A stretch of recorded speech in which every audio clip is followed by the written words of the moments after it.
In this video, I'm going to show you how to do an oil change on this Fiat 500. We're going to need 4 quarts of 5W30 oil and of course an oil filter. Let's get started. Underneath the vehicle, with it safely raised and supported, you can access the engine oil drain plug. You'll find this on the passenger side of the engine. Use a 17mm wrench or socket to break this free.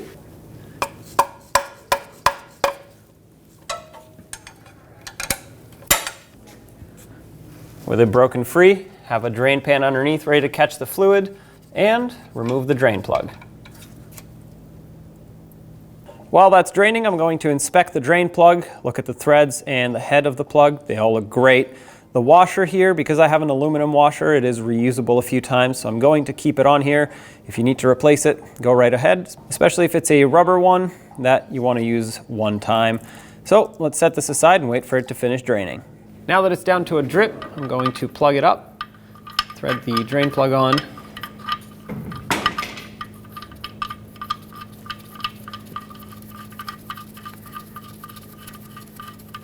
Just going to wipe this off a little bit, tighten it up. The torque for this is 20 foot-pounds.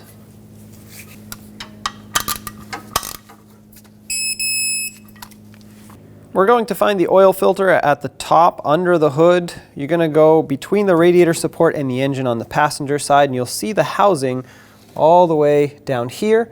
We're going to use a 27mm socket with a long extension, a swivel on the end of it to break that free, remove the cap and the filter at the same time.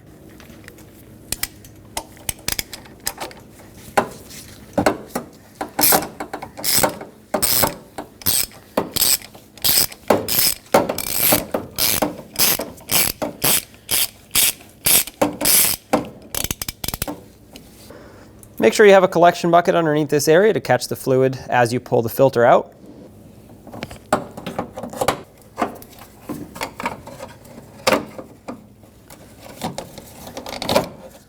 All right, there it is. You can pull the filter out of this cap, separate them. We'll dispose of this properly, clean this out a little, wipe it off with a rag, then we'll install the new filter. Give this cap a quick wipe down with a clean rag, making sure that there's no oil that's going to drip out of this. And inspect the outside, make sure it's not cracked or anything like that. Obviously these are plastic, so they are somewhat brittle. There is an O-ring that we have to replace, and it sits right here. Pick it off with a little pocket screwdriver, a pick, or whatever you have, and remove that. We're going to discard this. You only want to use this once. The filter should come with a new one. Take that clean rag and wipe off the groove that the O-ring sits in. Take the new O-ring and line it up and walk it in. So once you have it pressed into one area, just roll it while you hold it, and that should get it fully seated. There. Make sure it's sitting in the correct groove, not here on the threads, nor all the way down here. This is perfect. Put a little bit of oil on it. My gloves have a little bit of oil already, so it's just getting oiled up as I'm installing it, which is great. It's going to help this slide in a lot easier. When you take your new oil filter, you want to make sure you line up the side that has these little tabs with the oil filter housing cap. The other side is not going to have anything, so it won't grab onto it. And press it in until it locks in. It should not fall out. This is going to help you guide it down in without it falling, of course. So let's put it in.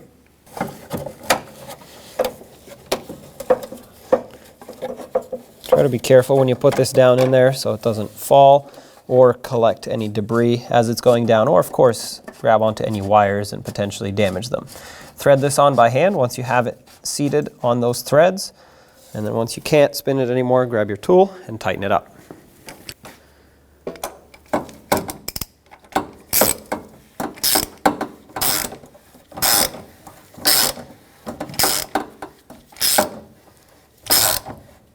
That's bottomed out completely.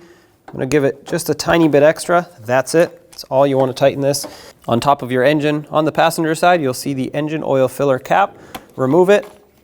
Looking at it, you'll see that it takes 5W30 oil, and like I said earlier, you need 4 quarts of this. So set this aside. I recommend using a funnel so you don't make a mess.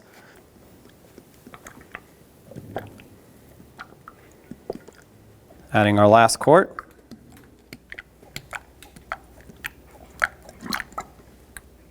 Remove your funnel if you used one, and cap this back off. Right besides the oil filter cap, you'll see the dipstick. This is what measures your engine oil level. Pull it straight up and out, and I'm going to wipe it down as I remove it because the first reading is not going to be an accurate reading. There's probably oil all over the dipstick. So now that it's clean, we can actually look at the end of it, and you'll see that it has hash marks from here all the way to here. If the oil level is at the bottom of them, that means you didn't add enough and it needs more oil. But if you added your 4 quarts, it should be pretty much right at the full mark. So let's dip it back in and check it.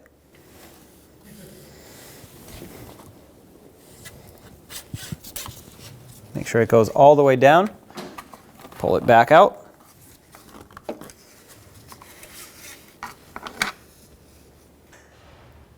It can be difficult to take a reading sometimes just because of the oil being so light in color. Mine is pretty much right about here, and that's perfect. I know it's a little bit over the full mark, but I haven't started my engine yet. If you were to start it and let it sit for a minute and then check it, it would be spot on the full mark. So I'm good to go. I'm going to put this back in and then reset the oil life. Make sure that clicks. To reset the maintenance light, you just turn the ignition on and step on the gas pedal 3 times all the way to the floor within 10 seconds. Then you shut it off, and when you turn it back on, it should no longer say that you're due for service. Now this vehicle wasn't originally due for a service, so it didn't say it on the dash, but if it did, it would be reset. When only the best will do, demand TRQ. The only company that lets you view before you do. TRQ is committed to offering the highest quality aftermarket auto parts that are engineered for peace of mind.